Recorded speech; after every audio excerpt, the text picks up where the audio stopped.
सरसब्ज इस गुलजार के ये फूल है अतार के, मुर्दा दिलों को दे जिला, हादी है तलबगार के। अल्हम्दुलिल्लाह रब्बिल आलमीन वस्सलातु वस्सलामु अला खातमिन नबिय्यीन, अम्मा बादु फ़अऊज़ु बिल्लाहि मिनश शैतानिर रजीम, बिस्मिल्लाहिर रहमानिर रहीम, सलातु वस्सलामु अलैका या रसूलल्लाह व अला आलिका व अस्हाबिका या हबीबल्लाह, सलातु वस्सलामु अलैका या नबी अल्लाह व अला आलिका व अस्हाबिका या नूर अल्लाह। फरमाने आखिरी नबी सल्लल्लाहु अलैहि वसल्लम, जिसने मुझ पर सुबह शाम 10-10 बार दुरूद पाक पढ़ा, उसे क़यामत के दिन मेरी शफाअत मिलेगी। सल्लू अलल हबीब सल्लल्लाहु अलैहि मुहम्मद। या सैयदी, आपकी बारगाह में सवाल अर्ज़ ये है कि आका करीम सल्लल्लाहु तआला अलैहि वसल्लम की मुबारक सुन्नत जुल्फ़ें रखना, इस पर अल्हम्दुलिल्लाह ख़ुद भी अमल करते हैं और बच्चों को भी जहन दिया जाता है कि सुन्नतें रखें, और सरपरस्तों से ये आता है कि बेटा सुन्नतें नहीं रखें, गर्मी है। इसके मुतालिक आप हुक्म इरशाद फरमाएं, क्या किया जाए? अल्लाह, ये तो मुकाबला तो जारी रहेगा। इमाम पर भी बोलते हैं गर्मी होती है, कोई जुल्फों में किसी को गर्मी होती है, किसी को फोड़े होते हैं, होता रहता है, इसका क्या इलाज? और किसी को साया मिलता है धूप से। धूप से साया मिलता, फायदे तो हैं इसके। तब तरह तरह के ये होता रहेगा, इक्का दुक्का ही होता होगा। तो हमारी तरगीब है इस पर, को हमारा कानून तो है नहीं कि जुल्फें रखनी पड़ती हैं। हमारे जिम्मेदार कौन सा जुल्फें रखते हैं? मतलब तरगीब, आप तरगीब दिलाते रहो, बच्चा ना रखे तो हरगिज उस पर सख्ती नहीं करनी, क़त्अन सख्ती नहीं करनी, बस बोलते रहे। वो भी आप माशाल्लाह आपका जज्बा है, वरना तो आपके कारी साहबान कौन सी रखते हैं जुल्फें? कितने कारी साहबान इनकी जुल्फें होती हैं, या नाज़िमीन कौन सी रखते हैं? इनके मुदर्रिसीन रखते हैं हमारे। मतलब ये अपनी, मैं अल्हम्दुलिल्लाह सुम्मा अल्हम्दुलिल्लाह दावत इस्लामी के भी पहले से जुल्फे रखता हूँ।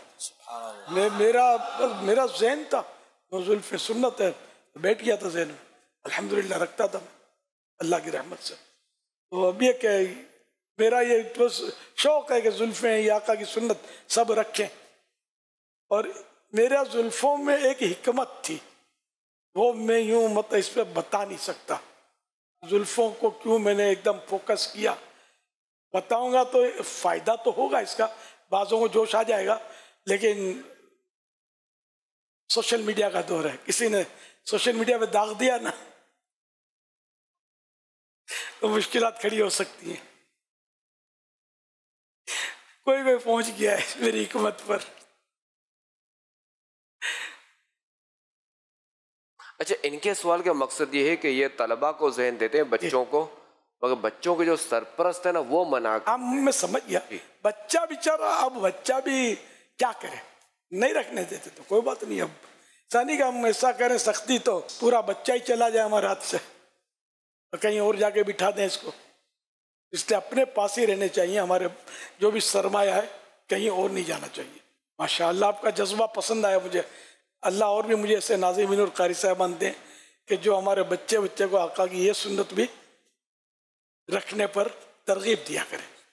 रखवाना आपका मेरा काम नहीं है, अल्लाह का काम है कि वो जिसको हिदायत दे। हमारा काम बस समझाना, पहुंचाना, बताना और अपना सवाब कराए। ये रखेगा तो सवाब मिलेगा ऐसा नहीं है, मैं बोल दिया आपका इखलास है तो सवाब तो मिलेगा हमको इंशाअल्लाह। हाँ, कारी साहब ये ख्याल रखिएगा कि आधे कान तक जुल्फे रखनी है, आधे कान तक। जो अभी तक बेरिश लड़के आप समझते होंगे जो मैं कहना चाहता हूँ, तो इनमें अट्रैक्शन बढ़ना नहीं चाहिए, वरना ये बल खाई हुई जुल्फे जो होती है ना, इससे इनका अट्रैक्शन बढ़ता है। तो इसलिए वो आधे कान तक इतनी समझ नहीं आएगी, सुन्नत भी अदा हो जाएगी। हमारी बड़ों आप चेक कर रहे हैं अपने, आप इधर तक रखें जो कंधों से छुएं नो प्रॉब्लम। मैं बच्चों की बात कर रहा हूँ, अमृतों की। इनकी मतलब ये आधे कान तक, जब दाढ़ी पूरी आ जाए तो जुल्फें भी बड़ी हो जाए। कंधों से नीचे रखना हराम है। कम से कम जिंदगी में एक बार सबको ये चाहिए कि इतनी बढ़ाएं कि कंधों से छू जाएं, ताकि जीते जी एक सुन्नत ये भी अदा हो जाए। सुभान अल्लाह। अल्हम्दुलिल्लाह मैंने तो कई बार रखी है कंधों से छूने वाली, अल्हम्दुलिल्लाह। सल्लू अलल हबीब सल्लल्लाहु अलैहि मुहम्मद। हुजूर मैं इब्राहिम हैदरी टू टाउन और मजलिस आइमा मसाजिद के तहत इमामत सरंजाम दे रहा हूँ जामा मस्जिद नूरी में। मेरा सवाल ये है कि बाज़ औक़ात मस्जिद के अंदर कोई जाए नमाज दे देते हैं, सब्ज़ रंग की हो या उस पर मक्का मदीना की तस्वीर वगैरह बनी होती हैं, तो इसका लेना और इसको बिछाने का क्या हुक्म है? इस पर नमाज पढ़ा सकते हैं? अगर जायज़ तो है, लेकिन दिल नहीं करता है ना। खुसूसन मतलब काबे शरीफ की तस्वीर या सब्ज़ गुंबद शरीफ तस्वीर, इस पर खड़े होने को दिल नहीं करता था। सब्ज़ रंग पर भी दिल नहीं करता। हुजूर कोई देता है मोहब्बत से, अगर ना बिछाएं तो फिर कहते हैं कि जाए नमाज आप जो है सजा कर रख देते हैं, हम बिछाने के लिए देते हैं, तो आपको दे जाते हैं, कमेटी को दे जाते हैं? ये मस्जिद में दे जाते हैं। अब आपको तो पता भी नहीं चलता होगा बाज़ औक़ात। जी जी, कभी मेरे को भी दे देते हैं कि हाथ में ये मस्जिद में बिछा दीजिएगा। तो आप अब ये कि समझाना भी वाक़ई ऐसों को कि मेरे पास मौजूद है, होगी तो सही ना आपके पास, ये मौजूद है। मेरे को इसका तजर्बा है। मैं जब जाता था ना बयान करने के लिए मस्जिदों में, एक तजर्बा ये होता था कि थप्पे बिछाते थे। तो ये जितनी जमा होती होगी ना, तो कोई ख़ास आता होगा ना, मौलाना तकरीरों के लिए भी आते होंगे ना, तो इनके लिए सारे थप्पे बिछाते होंगे। लेकिन आमतौर पर मुकर्रिर आता लेट है। अब मैं जाता था, नमाज़ें पढ़ता था वहाँ, तो आमतौर पे पढ़ाता था। बल्कि मुसल्ला शुरू में तो चलो कोई नहीं थी इतनी, वो बाद में लोग मुसल्ला दे देते थे, इमाम साहब सौंप देते थे मुसल्ला, तो ये थप्पे बिछाते थे। अब इसमें सजदा कैसे हो, अब नमाज पढ़े के इससे कुछ नहीं करे, इसको दबाता रहे। क्योंकि जब तक यानी इस तरह के दबाने से यानी पेशानी को इतनी दबानी होगी कि जब तक यानी कि इतना ना दब जाए कि ज़मीन की सख्ती महसूस हो। यानी अब दबाएगा तो नहीं दबेगी इतना, जबकि हो इस तरह का गद्दा या कोई सी चीज़ या कालीन, तो हमारे मोटे मोटे उसमें भी मतलब बात होगा जी वो पिचक लचक, तो ये मज़ा नहीं आता था मुझे।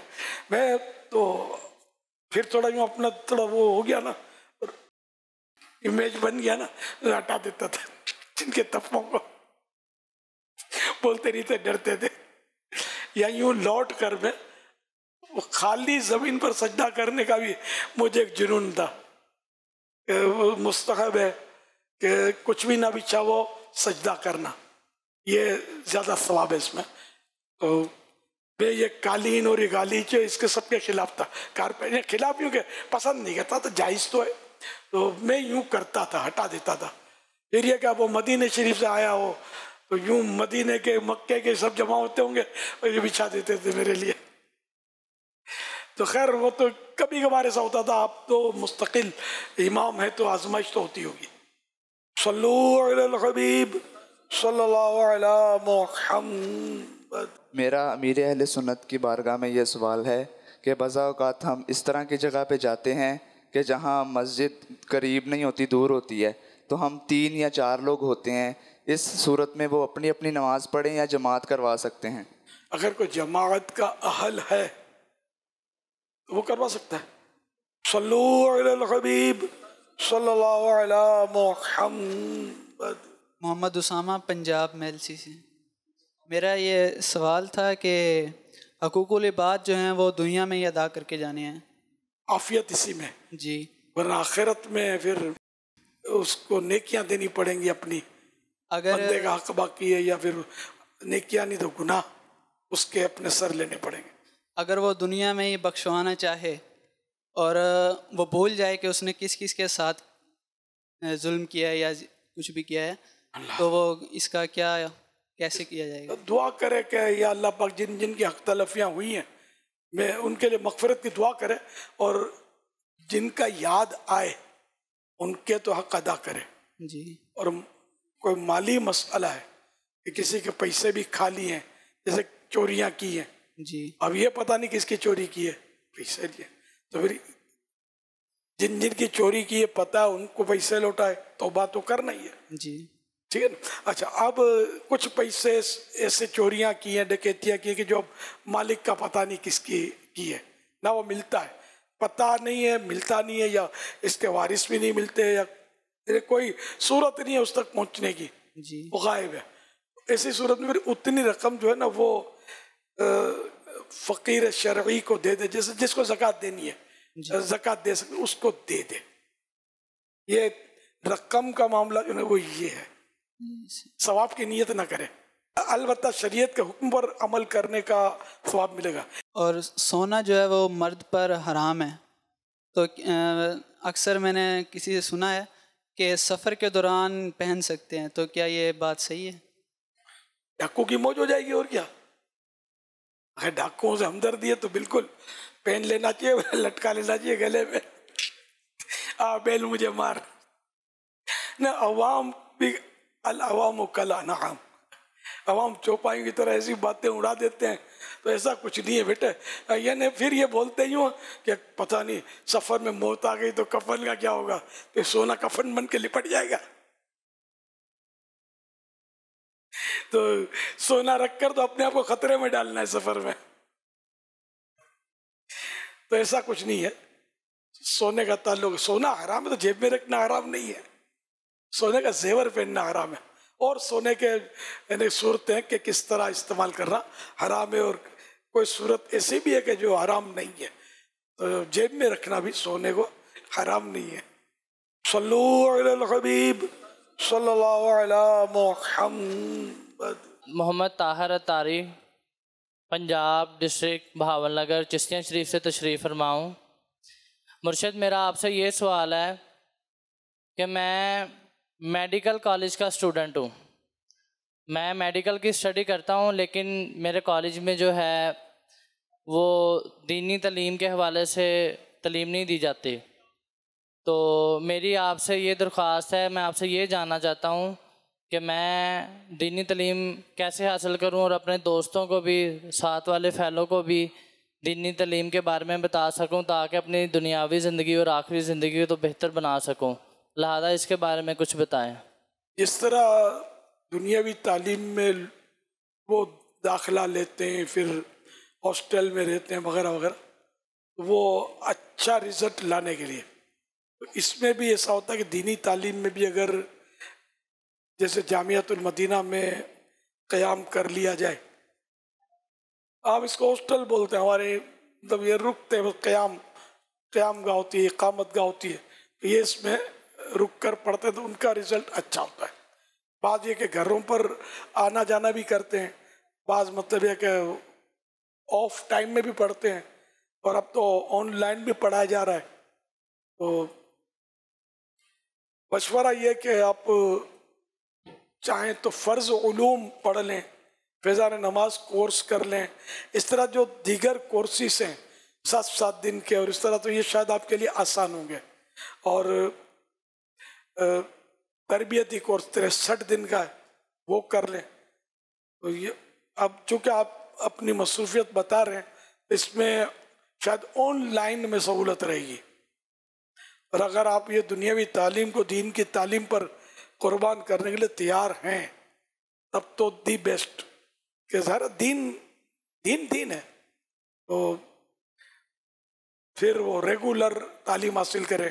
फिर दावत इस्लामी का दीनी माहौल, इसमें मदनी काफ़िलों के मुसाफिर बने, नेक आमाल के मुताबिक जो अपना रिसाला है ज़िंदगी गुजारें, रोज़ाना अपने आमाल का जायज़ा लें, और इसके मुताबिक अपना नेक खाने पूर करके रोज़ाना अपने यहाँ के इस्लाह आमाल के ज़िम्मेदार को जमा करवाएं, तो इंशाअल्लाह इस तरह इस्तिकामत भी मिलेगी, अमल का जज्बा बढ़ता चला जाएगा इंशाअल्लाह अज़्ज़ा व जल, और इल्म दीन भी हासिल हो। सल्लु अलल हबीब सल्लल्लाहु अलैहि मुहम्मद। अली हमजा तारी, लाहौर से फ़ज़ान ऑनलाइन अकेडमी का स्टूडेंट हूँ, 3rd कोर्स चल रहा है मेरा। मेरे अहले सुन्नत से अर्ज़ है कि कोई ऐसा तरीका इरशाद फरमा दीजिए कि जिसको अपनाने से हजूर सल्लल्लाहु ताला अलैहि वसल्लम से मोहब्बत बढ़े और उनकी सुन्नतों पर अमल करने का पक्का ज़हन बने। अल्लाह पाक आपको हजूर सल्लल्लाहु अलैहि वसल्लम की जागती हालत में ज़ियारत नसीब फरमाए। इसमें यह कि आशिकान रसूल की सोहबत हो, दुरूद शरीफ की कसरत हो, बदरी काफिलों के मुसाफिर बने, नेक आमाल के मुताबिक ज़िंदगी गुजारें, तो जब ये माहौल मिलेगा, अमल का जज्बा बढ़ेगा, दुरूद शरीफ की कसरत होगी तो मोहब्बत भी बढ़ती चली जाएगी, सुन्नतों पर अमल का जज्बा भी मिलेगा सोहबत की बरकत से इंशाअल्लाह। सल्लु अलल हबीब सल्लल्लाहु अला मुहम्मद। बापा जान आपसे ये सवाल है, क्या मदीने में जो मस्जिद नबवी का गुम्बद है उसका कलर क्या पहले ब्लू था? गुम्बद शरीफ के मुख्तलिफ अदवार में, मुख्तलिफ पीरियड्स में जुदा जुदा रंगों की वजह से उसे उन रंगों की निस्बत से शोहरत रही है। मतलब जब इसका रंग सफ़ेद था तो उसे कुब्बतुल बैदा कहते थे, यानी सफ़ेद गुम्बद। जब नीला रंग हुआ तो उसे कुब्बतुज ज़रक़ा कहने लगे, नीला माने ब्लू। और फिर 1253 सिने हिजरी मुताबिक 1837 से अब तक ये सब्ज रंग की वजह से कुब्बतुल खदरा यानी सब्ज गुम्बद के नाम से मशहूर है। तो माशाअल्लाह यूं हमारे ये मौजूदा सब्ज गुम्बद शरीफ ने सफ़ेद रंग को भी नवाजा और नीले यानी ब्लू कलर को भी नवाजा है, और अब सब्ज रंग को नवाज रखा है। अब ये कब तक रहता है? देखो अब मुश्किल है। पहले इतनी शोहरत और नहीं होगी ना रंग की, अब तो सोशल मीडिया का दौर है, अब तो कुछ भी किसी ने किया तो शोर मच जाएगा। इस सब्ज गुम्बद अब भैरव गुम्बद खदरा खुदा तुझको सलामत रखे, देख लेते हैं तुझे प्यास बुझा लेते हैं। कैसा है प्यारा प्यारा ये सब्ज गुंबद, कैसा है प्यारा प्यारा ये सब्ज गुंबद, कितना